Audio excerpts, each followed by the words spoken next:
So, although it never really settles down, we've gotten to a point in the transfer portal era this season where we can kind of sit back and evaluate who Texas is targeting from the portal ranks. So, we've got Horns 24/7 recruiting analyst Hank South joining me today. Hank, thanks for being here with us on the Horns 24/7 YouTube channel. Let's go ahead and start with a category for the Longhorns when it comes to who are they targeting and who do you feel good about them being able to land? We'll start with those kinds of players first. Yeah, and so the portal is still relatively fresh. It just opened a little over a week ago. So guys are still entering every day.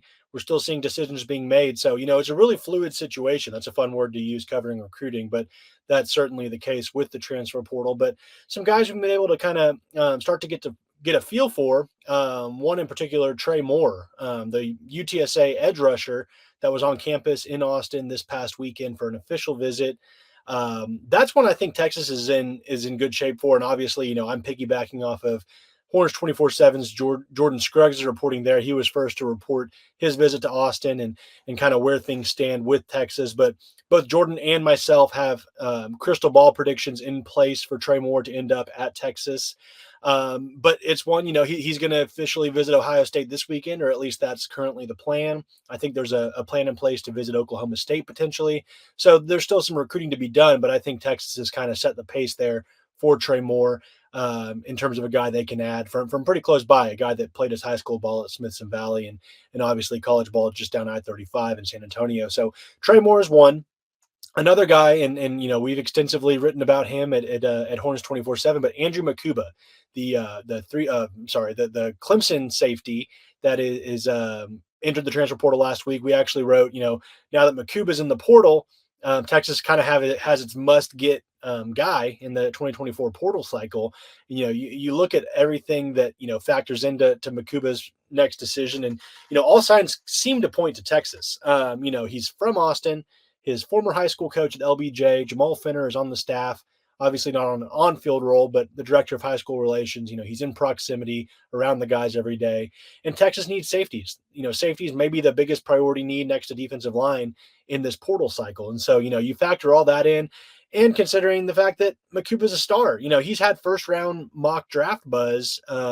Last couple of years. I talked to one person when he entered the portal, and they said, "Oh, I thought he was going to the draft." So that's kind of the level of play he brings. So Makuba's another. He's supposed to be in Austin this weekend for an official visit, as we reported, but he's also looking at USC, Oregon, Ole Miss, Oklahoma. So there's a little ways to go, but I think Texas is positioning itself pretty in pretty good standing for Andrew Makuba at this point in time. And then when it comes to, guys who are maybe in the mix but still mulling their options, I guess that's the next category that will be with who are some guys you think that kind of land in that spot right about now? Yeah, and then you could probably put Makuba in there as well, considering he's taking all these visits this week. But one guy I'll say is Matthew Golden, and I'm kind of emphasizing receivers now. We saw Deion Burks, the Purdue transfer, obviously commit to Oklahoma. He was a guy Texas was in on that was supposed to visit. Looks like he's set on the Sooners. But Matthew Golden, the Houston wide receiver transfer, a guy that entered the portal and is going to have a plethora of options as to where he can play next. Texas recruited him out of high school, so he's a guy they're very familiar with. A guy that had a lot of success against Texas this season when Texas narrowly beat Houston back in October.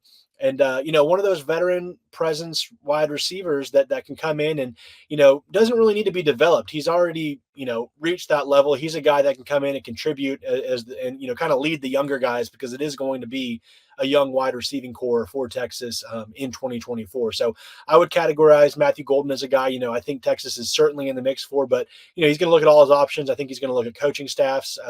Jordan Scruggs reported that, the Houston wide receivers coach is someone he's really close with. So that could factor into his decision. So certainly Matthew Golden is one I would kind of put in that middle category of in the mix, still some time to go. Yeah, and you have to think that wide receiver now kind of has a little bit more emphasis on it with Burks going to Oklahoma. And last but certainly not least, dark horses. You think that fans should just keep an eye on, maybe some dominoes need to fall for them to end up at Texas, but still somewhat for now in the mix. Yeah, and it's funny to consider the number one player in the transfer portal a dark horse, but I would probably say Walter Nolan. The former five-star defensive lineman, Texas A&M Aggie. He entered the portal last week. We reported on Horns 24/7 that Bo Davis reached out and they would like Walter Nolan to come in on a visit. That's not set up to this point that I know of. He visited Oregon this past weekend. I believe he's set to visit Ole Miss this week. Time is kind of the essence here. He wants to make a decision by the beginning. I would imagine by the beginning of January because he does want to enroll at his next stop in for the spring semester. So that would certainly have to be a decision made now or in the next couple of weeks. So we'll see if Texas, makes up any ground there. If they do push there, that could be a situation where they evaluate him, maybe bring him in on a visit, decide maybe they're not going to push.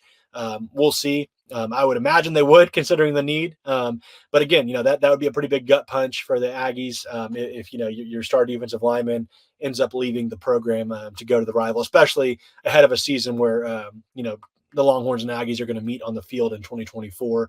Then another one, sticking on the theme of wide receiver, especially now with Burks to OU, Juice Wells, the South Carolina wide receiver transfer, a guy that had a tremendous amount of production in the 2022 season after he transferred originally from James Madison. Had some injury issues in 2023, so the production wasn't there, but certainly, a very capable athlete that could come in and contribute somewhere. There were some reports out that he was going to visit Texas last weekend. That wasn't the case.